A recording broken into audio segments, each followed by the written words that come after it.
Assalamualaikum warahmatullahi wabarakatuh. Selamat pagi sobatku semuanya. Apa kabar? Pada kesempatan kali ini saya akan menjawab pertanyaan teman-teman.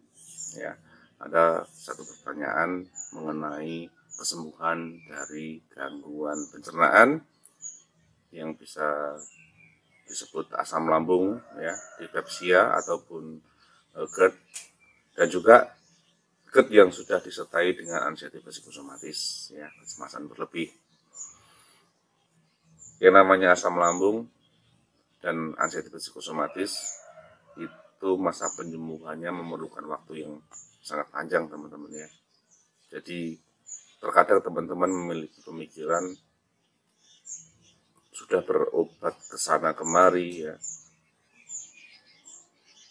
bertahun-tahun tidak bisa sembuh dari yang namanya asam lambung, ya, gangguan pencernaan seperti GERD, dispepsia, tukar lambung, dan juga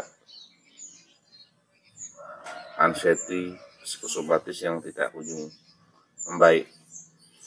Rasa kecemasan dan ketakutan setiap hari, ya, hampir 24 jam dirasakan. Memang dulu juga saya merasakan seperti itu, teman-teman, ya. Hampir bertahun-tahun saya merasakan keterpurukan yang namanya kondisi gangguan pencernaan dan anxiety psikosomatis, dan tidak bisa melakukan aktivitas kemana-mana. Yang mungkin dari sebagian teman-teman bisa menyebabkan kondisi perekonomian, bisa menyebabkan kondisi pekerjaan menjadi tidak menentu. Saya sampaikan kepada teman-teman semuanya, ya, saya jawab mengenai asam lambung, apakah berpeluang bisa sembuh. Saya jawab bisa, teman-teman, ya. Yang namanya asam lambung bisa sembuh, luka lambung itu bisa sembuh, iritasi lambung itu juga bisa sembuh, ya. Tergantung perawatan, tergantung pola makan, apakah teman-teman sudah melakukan kondisi yang disiplin, ya. Terkadang kita ingat, teman-teman, ya, waktu seiring berjalannya waktu kita sudah melakukan perawatan pada kondisi lambung kita, kadang sudah membaik, tapi terkadang kita melanggar pantangan-pantangan makanan, kita terjang makanan-makanan yang tidak diperbolehkan, ya. Itu yang kadang seharusnya kondisi lambungnya sudah membaik, tapi kita terpicu oleh pola makan yang buruk, akhirnya yang namanya gangguan pencernaan itu lama sembuhnya. Jadi teman-teman tidak perlu patah semangat. Yang namanya asam lambung itu memang penyembuhannya sangat lama sekali, ya.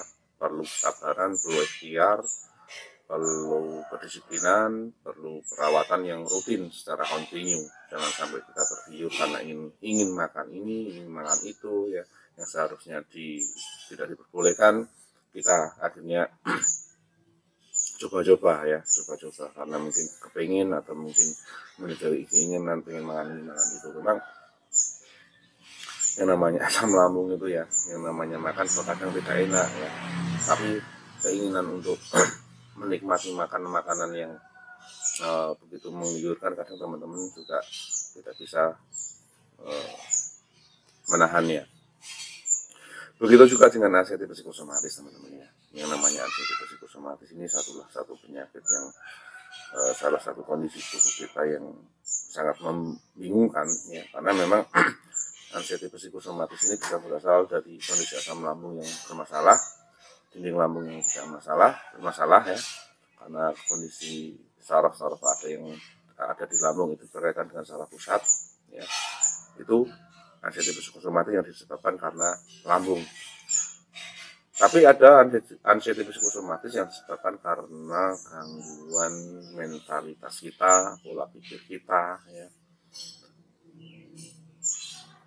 Kejadian-kejadian yang dulu mewarnai pada pola pikir kita, perasaan kita, hati kita, ya, itu ya bisa menyebabkan yang namanya anxiety psikosomatis.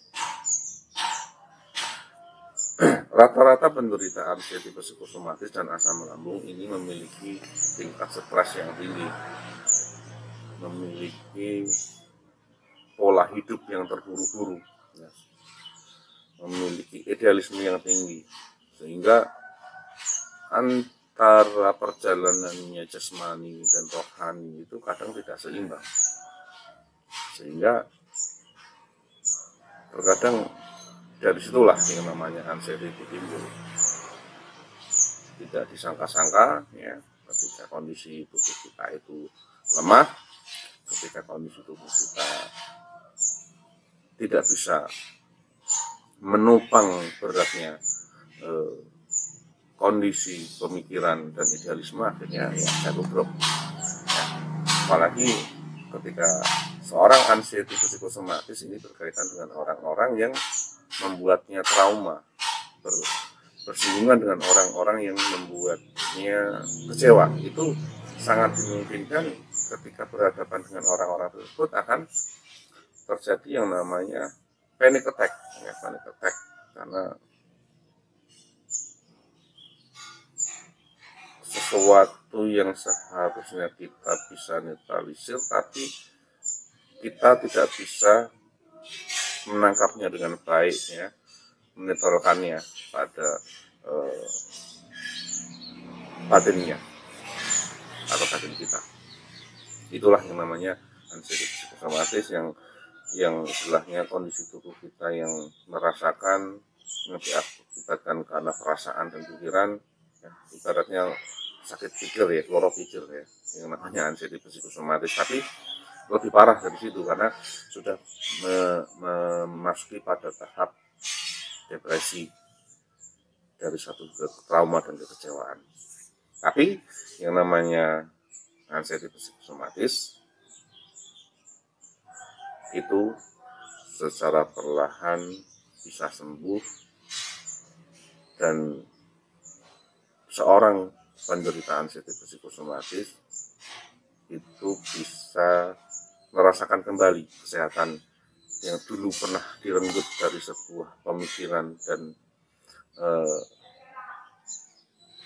kekecewaan yang begitu berat.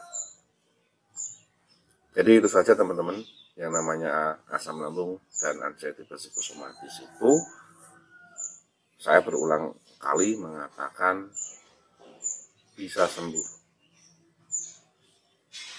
Orang penderita asam lambung dan anxiety psikosomatis itu bisa merasakan kembali apa yang dulu pernah dirasakan. Bisa kembali melakukan aktivitas, bekerja, bersosialisasi, ya, dengan komunitas yang barulah kita tentunya. Karena kalau untuk bersosialisasi dengan orang-orang yang dulunya pernah membuat kecewa, membuat satu beban pikiran, saya yakin para penderita anxiety yang pernah belum merasakan mungkin tidak ingin kondisi itu menjadikan pemicu kembali menjadi trauma dan panic attack. Itu teman-teman, ya. Jadi teman-teman tidak perlu khawatir, yang namanya anxiety psikosomatis yang itu menakutkan, yang begitu menghantui teman-teman semuanya, itu seiring dengan berjalannya waktu dan kondisi beban mental kita yang semakin membaik, insya Allah yang namanya anxiety psikosomatis itu bisa hilang. Dulu saya nggak karuan teman-teman, ya, ketika kena asam lambung itu, ya, dari pola makan yang buruk, akhirnya badan drop, ya, tubuh ini kurus kering, ya. Tapi ketika lambungnya sudah normal kembali dengan pola makan yang baik, dengan memiliki makan makanan yang aman, sehat, alhamdulillah sekarang sudah pulih kembali. Masa otot juga udah pulih kembali, ya.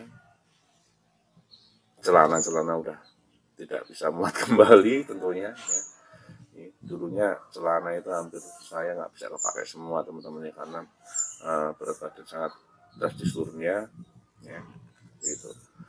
Dan yang namanya anxiety psikosomatis, saya sampaikan kepada teman-teman semuanya, saya juga pernah merasakannya, ya.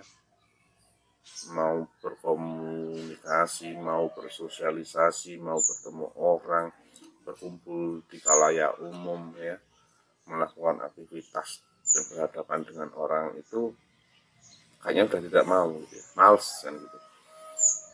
Dan di situ takut nanti ketika bertemu dengan orang-orang yang dulu pernah membuat satu rasa trauma itu akan menyebabkan panic attack, ya, seperti itu. Makanya itu sebenarnya hanya perasaan, hanya perasaan karena rasa ketakutan dan kecemasan saja. Tapi kalau udah teman-teman sembuh kembali, mau berkomunikasi, berdiskusi, mau beraktivitas, bekerja, ya, dengan menghadapi siapapun, teman-teman udah nggak ada pemikiran takut ataupun rasa was-was lagi. Jadi normal. Memang secara fisik, ya, orang terkena asam lambung dan anxiety psikosomatis itu kayak orang nggak sakit gitu, ya, kayak orang nggak sakit. Tapi penderita anxiety-nya sendiri itu merasakan bahwasannya secara fisik memang lemah, kelihatan lemah, ya, karena memang untuk menopang tubuhnya aja karena tidak kuat, ya, keringat dingin, lemas dan sebagainya. Apalagi kalau disertai dengan komorbid penyerta atau penyakit lain yang ada pada dirinya, itu sangat, ya, menakutkan sekali teman-teman, ya. Tapi yang namanya anxiety psikosomatis seiring dengan berjalannya waktu, penanganan yang benar bisa mengontrol keadaan psikis dan jasmaninya, insya Allah semuanya bisa berjalan normal kembali seperti saya yang pada saat ini sudah alhamdulillah mulai membaik pelan-pelan, ya, mungkin 90% teman-teman, ya, bisa sudah beraktivitas kembali di pekerjaan, ya, fighting lagi. Jadi harus membangun kepercayaan diri untuk bisa kuat dan kuat tentunya. Itu teman-teman, ya. Itu saja teman-teman yang bisa saya jawab. Simple, asam lambung dan anxiety itu bisa sembuh dan kembali normal. Jadi teman-teman tidak perlu khawatir, tidak perlu browsing yang aneh-aneh yang akhirnya menjadikan wacana-wacana apakah ini sakit itu, sakit ini, sakit itu. Itu teman-teman. Terima kasih. Assalamualaikum warahmatullahi wabarakatuh. Selamat beraktivitas. Bye teman-teman semuanya. Semoga sehat dan kembali pulih dan normal lagi.